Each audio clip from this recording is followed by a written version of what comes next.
Well, Tanner, kind of looking back at Saturday's game, now you've had a chance to digest it. Obviously, seemed like a great one for the defense. Anything that really stood out to you?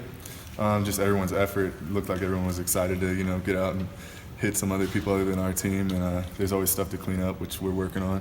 But that's how it'll be every week. Just keep improving. What do you think you guys can do better?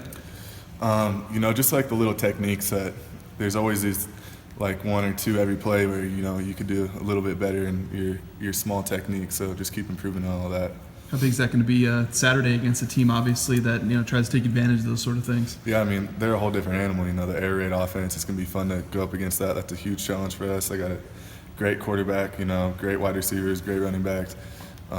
Utilize them in the passing game, so it'll be a huge challenge for us. How is that a little bit different for linebackers when you face an offense like that? They do send their backs out quite a bit and whatnot. Yeah, just adjustments, just depending on what our call is, matching our numbers. Just they run a bunch of different route combinations, so just getting in there and learning that stuff. You said you like playing on that outside spot and covering slot receivers on occasion, one-on-one. So obviously you'll be able to do that quite a bit this game. How excited are you for that challenge? Challenges are always fun in this game. That's why we play the game, to have new challenges and go up against. They have some pretty good wide receivers, so it'll be fun to go up against them. We talked a lot about the youngsters and the true freshmen. You guys played 7 on defense alone in that game. I think you only played 6 total the last 2 years. How'd you see those guys, and what does that say that many guys are coming in ready to play right away? I was saying after the game, they came in. You could tell that they want to be great, and just seeing them in here, some of them were just working out in the weight room. They just seem different than some previous classes that we have, and it's good to see that they're committed to us. And obviously being a senior, I want to go out with a bang. So having them that committed is real good. 4 on the defensive line. I think when you look at the defensive line, obviously they play a key role in allowing you guys to do what you do at linebacker position. How'd you see the D-line play in that first game, particularly some of the youngsters? It's always good seeing the young guys get in too, because you could tell when they're in there. They might not be doing their jobs perfectly, but they're playing hard. They're probably playing the hardest on the field. So all those guys were giving their all in that heat and that humidity, and it's hot out there on the turf. Your feet were burning, but they were going hard. When you see a team you're playing against, maybe the week before have a down game, obviously they lost to Eastern Washington. Do you go into your next game knowing that they might be a little more fired up than usual? Do you think about that? Oh yeah, and it's a Pac-12 opponent. They lost to Portland State last year, and ended up having one of the better seasons that they've had under Coach Leach. And so we're not. Eastern is a great team too. They could probably play at this level and compete every week. So we're not taking that game lightly and taking this team lightly at all. Have you seen much of them on film yet or tape yet? And if so, what do you know about Luke Falk? Oh, that dude. He seems like he's pretty smart. He takes all his reads. Pocket passer. Great protection. Great O-line, and got to watch a little more film on them. But from what I've seen, he's real good. What is it about the air raid offense that makes it so good, and the challenges of stopping that quick passing offense? Yeah, there's just so many options for him to throw the ball to, and when you have such a smart quarterback like he is, he could read the defenses, see what defense we're in, and he knows where to go. So it's really just everyone sticking to their job, like we say every week, but especially this week. We're not sure what Joey's status is going to be this week, but how did Darren do coming in and obviously playing for him and playing a key role there? Nice to have a veteran like that can step in. Yeah, it's real nice. Darren's a senior, been here as long as since I came in here, and it's real good to see him go in there and have a real good game. He played really well. Played hard. Darren's always playing hard. That's one thing about him is whenever he's in the game, he's going to give his all, and he's running down on kickoffs before playing defense and breaking face masks and stuff. So he's definitely an inspiration to all of us. Has he really broken a face mask? Yeah. I think I was hearing that he broke like one of the buckles, but I've seen him break a helmet before. He runs down there and he'll sacrifice for the team. Is that his own or opponent's? His own.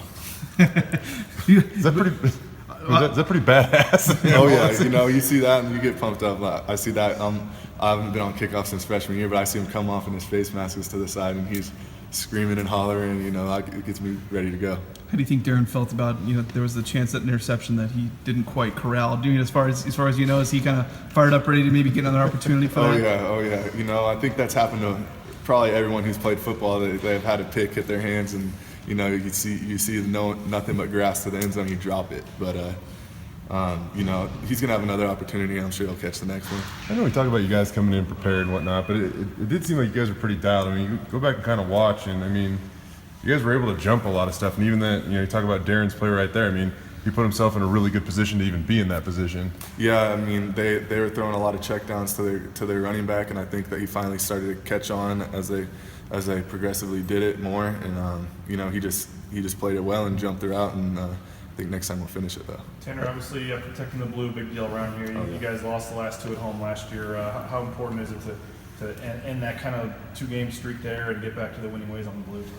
Real important. First of all, let me just say I'm so excited. I think everyone's real excited to be back home playing on the blue.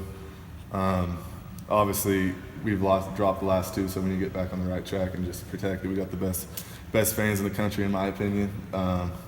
Showing up at 8:15, not getting out of here till like 1 a.m. and just hope to see it filled up. Carson kind of said that, you know, once you guys lost those 2, it was kind of, that was last season, but it seems like, you know, for you guys that's something that's kind of still pushed you here in the offseason. That's something you guys, even in the back of your minds, is remembering those 2 games? Yeah, I mean, every time you go out there and run in the summer and the spring, you just remember that, you know, we're 0-2 for our last 2 games on the blue. So coming out here, you know, we want to win every game, but especially on the blue. I understand at media days, that mystique of the blue, that knowing that teams aren't going to come in here and win is something that you guys need to make sure you keep, because it's such an advantage for you. How big is that to not let teams think all of a sudden they come in here and win? Well, I mean, you know, playing us, we know that we're going to get everyone's best shot, and especially when they come here, with our home record on the blue, people are going to want to come in and, you know, put a dent to that. So we just got to stick to the plan, prepare, listen to the coaches, and you know, just give our best effort, and whatever happens, happens. I mean, do you guys feel the tradition when you play on the blue? I mean, is that something you guys kind of think about at all? Yeah, definitely. I remember coming in here for my official visit and just hearing the Boise Stqte chant, and you hear that every game, and you know, it still gives me goosebumps, gets me ready to go. Do you feel like because of the color on your field, like, I mean, do you feel like it's kind of a landmark big victory for anybody that can come in here and try to get one of those? I mean, at the end of the day, it's a football game, so I don't know if the blue has a mystique or whatnot, but you know, I definitely think we have one of the best home field advantages in college football for sure. What do you? Let's see. How do you think the guys in the back end did in the last game? You know, Evan Tyler starting his first game. It was his first game ever. Cameron Hartsfield starting his first game. Seems like they both kind of stepped in and did pretty well. Yeah, I think so. You know, you had Cam coming down, filling holes, I think he had 8 tackles, something like that. Evan breaking the ball up, coming downhill, getting a couple TFLs. So I think it was good for them to get in and get that experience. Just got to, you know, keep improving every week as long as with all of us too. We got to all improve. One unique thing with Coach Leach's offense is usually the O-line splits a little bit wider than you normally see. Mm-hmm. Does that impact you at all? And thoughts on that? You know, I gotta get in there and watch a little bit more film, but yeah, they definitely have bigger splits. I've noticed that, and I'm sure we'll have a game plan to attack it. How